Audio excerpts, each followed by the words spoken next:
नमस्कार जय जगन्नाथ।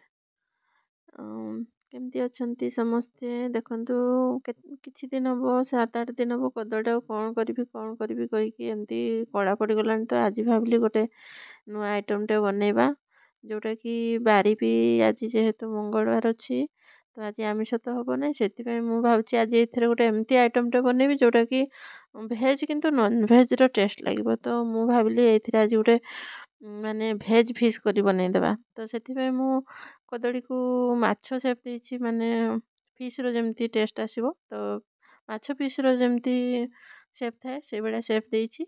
तापरे एबे मु बेटर प्रस्तुत कली। बेटर पय मु नेछि 2.5 चामच नेछि कॉर्नफ्लोर आउ 2 चामच नेछि बेसन। तापरे लंका गुंड हल्दी गुंड जीरा गुंड धनिया गुंड लुणटा नहीं स्वाद हिसाब रे। तापरे तरकारी भी तो लुण पड़ो से हिसाब रे आपण लुण नेबे।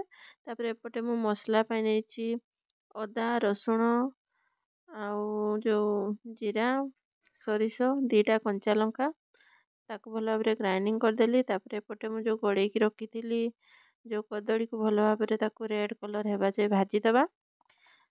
भाजी ହେଲା ପରେ ସେପଟେ ପୁଣି ମୁଁ ମସଲା ରେଡ଼ି କରିବି। ତ ଆପଣମାନେ ଚାହିଁଲେ ଭଜା ବି ଖାଇପାରିବେ, ଭଜାଟା ବି ବହୁତ ଟେଷ୍ଟି।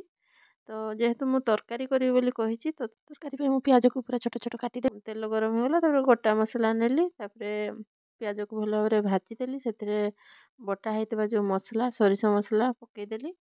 ତାପରେ କିଛି ଗୁଣ୍ଡ ମସଲା ନେଲି। ଏଥିରେ ମୁଁ ଫିସ୍ ମସଲା ବି ଆଡ଼୍ କରିଛି ଯେହେତୁ ଫିସ୍ର ଟେଷ୍ଟ ଆସିବ ତ ଫିସ୍ ମସଲା ଆଡ଼୍ କରିଛି। ଏବେ ନେଲି ସ୍ୱାଦ ଅନୁସାରେ ଲୁଣ ଆଉ ଗୋଟେ ଟମାଟୋକୁ ମୁଁ ଗ୍ରାଇंडिंग କରିକି ରଖିଥିଲି ତାକୁ ପକେଇକି ଭଲ ଭାବରେ ତାକୁ କଷିଦେବା।